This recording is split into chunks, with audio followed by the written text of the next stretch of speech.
அகிலத்தின் அன்பான சொந்தங்களுக்கு இனிய வணக்கம். என்ற இலங்கையின் பிரதான செய்திகள். முதலில் தலைப்புச் செய்திகள்.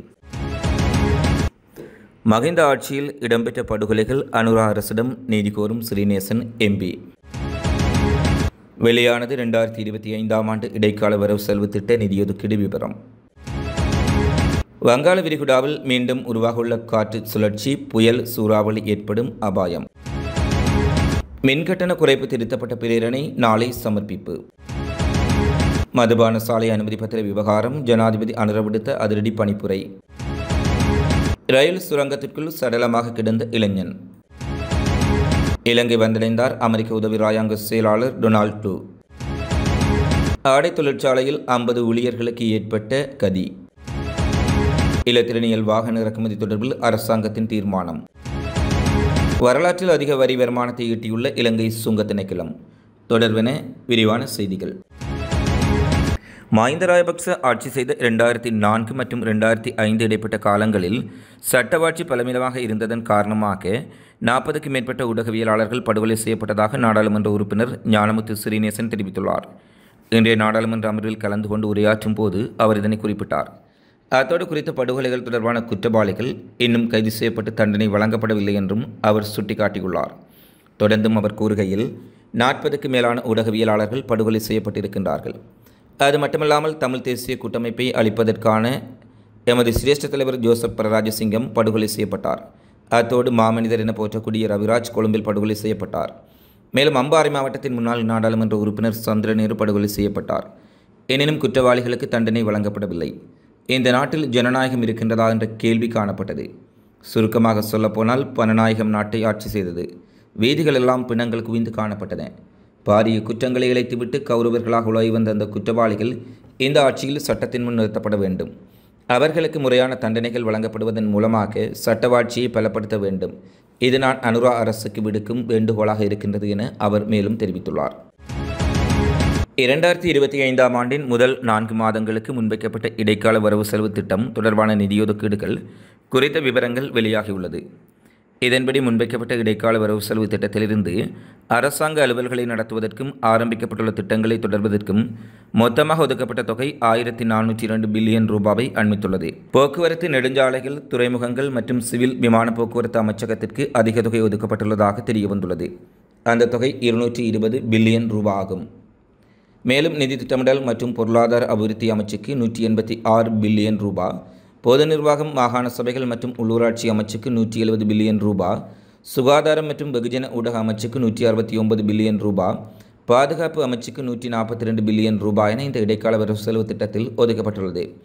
இதேவேளை கல்வி, உயர்கல்வி மற்றும் தொழிற்கல்வி அமைச்சுக்காக ஒதுக்கப்பட்டுள்ள தொகை 92 பில்லியன் ரூபாய் என்பதுடன் விவசாயம், கால்நடை, காணி மற்றும் நீர்ப்பாசன அமைச்சுக்காக ஒதுக்கப்பட்டுள்ள தொகை 67.36 பில்லியன் ரூபாகவும் காணப்படுகின்றது. வங்காள விரிகுடாவில் எதிர்வரும் 7ஆம் தேதி புதிய ஒரு காற்று சுழற்சி உருவாகுவது உறுதிப்படுத்தப்பட்டுள்ளதாக யாழ்ப்பாண பல்கலைக்கழகத்தின் புவியியல் துறை தலைவர் நாகமுத்து பிரதீபராயா தெரிவித்துள்ளார். இது மேற்கு வடமேற்கு திசை நோக்கி நகர்ந்து இலங்கைக்கு அருகாக வரும் என எதிர்பார்க்கப்படுவதாக அவர் குறிப்பிட்டுள்ளார். மேலும் தெரிவிக்கையில் எதிர்வரும் 19ஆம் தேதி அன்று மீண்டும் ஒரு தாளமுக்கம் வங்காள விரிகுடாவில் உருவாகும் வாய்ப்புள்ளது. இதுவும் மேற்கு வடமேற்கு திசை நோக்கி நகரும் என எதிர்பார்க்கப்படுகின்றது. ஒரு சில வேளை இது புயலாக வலுப்பெறும் என்ற சாயல்களும் வெளிப்பட்டுள்ளன. அதேவேளை சில மாதிரிகள் இதனை கிழக்கு மாகாணத்திற்கு அருகாக நகர்ந்து வடக்கு மாகாணத்துக்கு மிக அண்மித்து வரும் என காட்டுகின்றது. எவ்வாறாயினும் இதனை அடுத்த சில நாட்களின் பின்னரே உறுதிப்படுத்த முடியும். எனவே எதிர்வரும் 9ஆம் தேதி முதல் 25ஆம் தேதி வரை வடக்கு மற்றும் கிழக்கு மாகாணங்களின் பல பகுதிகளுக்கும் மிதமான அல்லது கனமான மழை கிடைக்கும் என்றும் அவர் தெரிவித்துள்ளார். குறிப்பாக எதிர்வரும் 11ஆம் தேதி முதல் 15ஆம் தேதி வரையும், பின்னர் 21 முதல் 25ஆம் தேதி வரையும் சில பகுதிகளில் மிக கனமழைக்கு வாய்ப்புள்ளது. அதேவேளை எதிர்வரும் 9ஆம் தேதி வரை வடக்கு மற்றும் கிழக்கு மாகாணங்களின் சில பகுதிகளுக்கு இடையில் மிதமான மழைக்கு வாய்ப்புள்ளது. இந்நிலையில் வடக்கு மற்றும் கிழக்கு மாகாணங்களின் கடற்தொழிலாளர்கள் எதிர்வரும் 9ஆம் தேதி முதல் மறு அறிவித்தல் வரை கடற்பகுதிகளுக்கு செல்வதை தவிர்ப்பது சிறந்ததென அவர் மேலும் குறிப்பிட்டுள்ளார். மின்சார கட்டணத்தை குறைப்பதற்கான திருத்தப்பட்ட பிரேரணையை நாளை பொது பயன்பாட்டு ஆணைக்குழுவிடம் சமர்ப்பிக்க உள்ளதாக இலங்கை மின்சார சபை தெரிவித்துள்ளது. மின் கட்டணம் எவ்வளவு குறைக்கப்படும் என்பது தொடர்பில் இன்று இறுதி கணிப்புகள் மேற்கொள்ளப்படும் என தெரிவிக்கப்பட்டுள்ளது. அதேவேளை திருத்தப்பட்ட முன்மொழிவை பொது பயன்பாடுகள் ஆணைக்குழுவிடம் சமர்ப்பித்த பின்னர் அடுத்த கட்ட நடவடிக்கை எடுக்கப்படும் என்றும் கூறப்பட்டுள்ளது. நாட்டில் மறு அறிவித்தல் வரை எந்தவொரு அனுமதி பத்திரத்தையும் வழங்க வேண்டாம் என ஜனாதிபதி அன்றகுமார திசாநாயக்கா மதுவரி திணைக்களத்திற்கு பணிப்புரை விடுத்துள்ளார். சபை முதல்வரும் அமைச்சருமான பிமல் ரத்நாயக்கா ஜனவரி 1ஆம் தேதிக்கு பின்னர் மதுபானசாலை அனுமதி பத்திரங்கள் பெற்றவர்களின் பட்டியலை நேற்று வெளியிட்டிருந்தார்.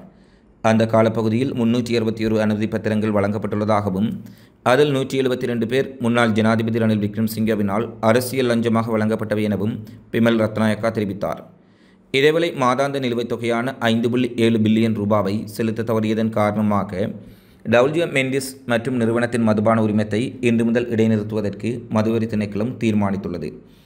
மேலும் நிலுவைத் தொகை மற்றும் வரியை மேலும் செலுத்தாவிட்டால் அந்த நிறுவனத்திற்கு வழங்கப்பட்ட அனைத்து மதுபான உரிமங்களும் இம்மாதம் 31ஆம் தேதிக்கு பின்னர் நீட்டிக்கப்படாது என்று திணைக்களம் மேலும் அறிவித்துள்ளது. அத்தோடு குறித்த நிறுவனத்திற்கு வழங்கப்பட்ட மதுபான உற்பத்தி உரிமங்களை இடைநிறுத்த நடவடிக்கை எடுக்கப்படும் என்றும் மதுவரி திணைக்களத்தினால் வெளியிடப்பட்ட கடிதத்தை செல்லுபடியற்றதாக்குமாறு கோரி மெண்டிஸ் நிறுவனம் தாக்கல் செய்த மனுவை நிராகரிப்பதாக மேன்முறையீட்டு நீதிமன்றம் நேற்று தீர்ப்பளித்தது. இவ்வாறானதொரு பின்னணியில் மறு அறிவித்தல் வரை எந்தவொரு அனுமதி பத்திரத்தையும் வழங்க வேண்டாம் என ஜனாதிபதி மதுவரி திணைக்களத்துக்கு பணிப்புரை விடுத்துள்ளமை குறிப்பிடத்தக்கது. தெமோதரை ரயில் நிலையத்திற்கு அருகிலுள்ள ரயில் சுரங்கத்துக்குள் இருந்து இன்று காலை இளைஞன் ஒருவர் சடலமாக மீட்கப்பட்டுள்ளார். தெமோதரை பகுதியைச் சேர்ந்த 36 வயது ராமகிருஷ்ணன் கிருஷ்ணகுமார் என்ற இளைஞனே உயிரிழந்துள்ளார். இது தொடர்பில் மேலும் தெரிய வருகையில் எல்லை தெமோதரையில் ரயில் நிலையத்துக்கு அருகிலுள்ள 42வது ரயில் சுரங்கத்திற்குள் இளைஞன் ஒருவர் சடலமாக கிடப்பதை அவதானித்த ரயில் நிலைய கண்காணிப்பாளர் ஒருவர் இது தொடர்பில் எல்லை போலீஸ் நிலையத்திற்கு அறிவித்துள்ளார். உயிரிழந்த இளைஞன் நேற்றைய தினம் இரவு 8 மணியளவில் வீட்டிலிருந்து வெளியே சென்றதாக இளைஞனின் உறவினர்கள் தெரிவித்துள்ளார்கள். இந்த இளைஞன் நேற்றிரவு கொழும்பிலிருந்து பதிலை நோக்கி பயணித்த ரயிலில் மோதி உயிரிழந்திருக்கலாம் என போலீசார் சந்தேகிக்கின்றனர். மேலும் இந்த சம்பவம் தொடர்பான விசாரணைகளை எல்லை போலீசார் மேற்கொண்டு வருகின்றனர். அமெரிக்காவின் தெற்கு மற்றும் மத்திய ஆசிய விவகாரங்களுக்கான பணியகத்தின் உதவி ராஜாங்க செயலாளர் டொனால்ட் லூ இன்று நாட்டுக்கு விஜயம் செய்துள்ளார். நிலையான பொருளாதார வளர்ச்சியை ஊக்குவித்தல், ஊழலுக்கு எதிராக போராடுதல், மக்களுக்கிடையிலான உறவுகளை வலுப்படுத்துதல் மற்றும் அமெரிக்காவுக்கும் இலங்கைக்கும் இடையிலான கூட்டு முயற்சிகளை முன்னெடுப்பதே இவரின் நோக்கமாகும் என தெரிவிக்கப்பட்டுள்ளது. அமெரிக்க உதவி ராஜாங்க செயலாளர் டிசம்பர் 10ஆம் தேதி வரை இந்தியா மற்றும் நேபாளம் ஆகிய நாடுகளுக்கு விஜயம் செய்ய உள்ளார்.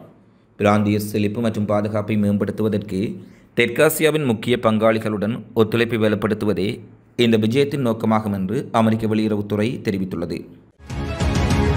கொழும்பு கட்டுநாயக்கா முதலீட்டு ஊக்குவிப்பு வலயத்தில் உள்ள ஆடை தொழிற்சாலை ஒன்றில் பணிபுரியும் சுமார் 50 ஊழியர்கள் வைத்தியசாலையில் சிகிச்சைக்காக அனுமதிக்கப்பட்டுள்ளார்கள். தொழிற்சாலை வழங்கிய காலை உணவை உண்ட பின்னர் வியாழக்கிழமை காலை சோவினமடைந்து நீர்கொழும்பு பொது வைத்தியசாலையில் சிகிச்சைக்காக இவர்கள் அனுமதிக்கப்பட்டுள்ளார்கள். ஊழியர்கள் தற்போது நீர்கொழும்பு பொது வைத்தியசாலையின் வார்டு இலக்கம் 2 மற்றும் 3இல் சிகிச்சை பெற்று வருகின்றனர். இந்த நோய்வாய்ப்பட்ட ஊழியர்களுக்கு மயக்கம், வாந்தி மற்றும் வயிற்றுப்போக்கு ஏற்பட்டுள்ளதாக வைத்தியசாலை வட்டாரங்கள் தெரிவித்துள்ளது. சம்பவம் தொடர்பில் கட்டுநாயக்க போலீசார், நீர்கொழும்பு வைத்தியசாலை போலீசார், சீதுவ சுகாதார வைத்திய அதிகாரி அலுவலகம், பிரதேச பொது சுகாதார பரிசோதகர்கள் மேலதிக விசாரணைகளை மேற்கொண்டு வருகின்றனர்.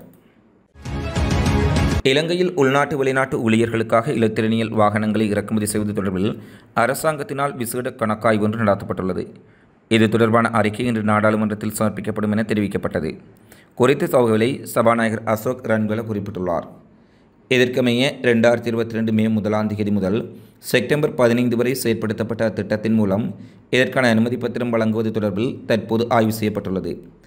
இலங்கையில் ஏற்பட்ட பொருளாதார நெருக்கடிக்கு பின்னர் இலத்திரனியல் வாகனங்களுக்கான கேள்வி அதிகரித்துள்ளமை குறிப்பிடத்தக்கது. இலங்கையின் சுங்க திணைக்களம் வரலாற்றில் அதிக வரி வருமானத்தை ஈட்டியுள்ளது.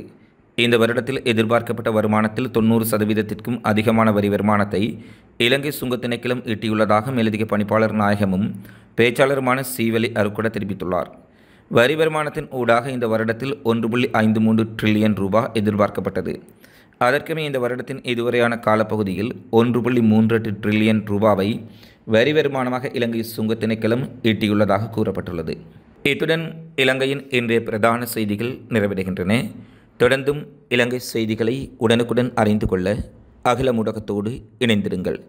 இந்த காணொளி பதிவு தொடர்பிலான உங்களது மதிப்பார்ந்த கருத்து பகிர்வுகளை கீழே கமெண்ட்ஸில் பதிவிடுங்கள். மீண்டும் ஒரு காணொளியில் சந்திப்போம். நன்றி, வணக்கம்.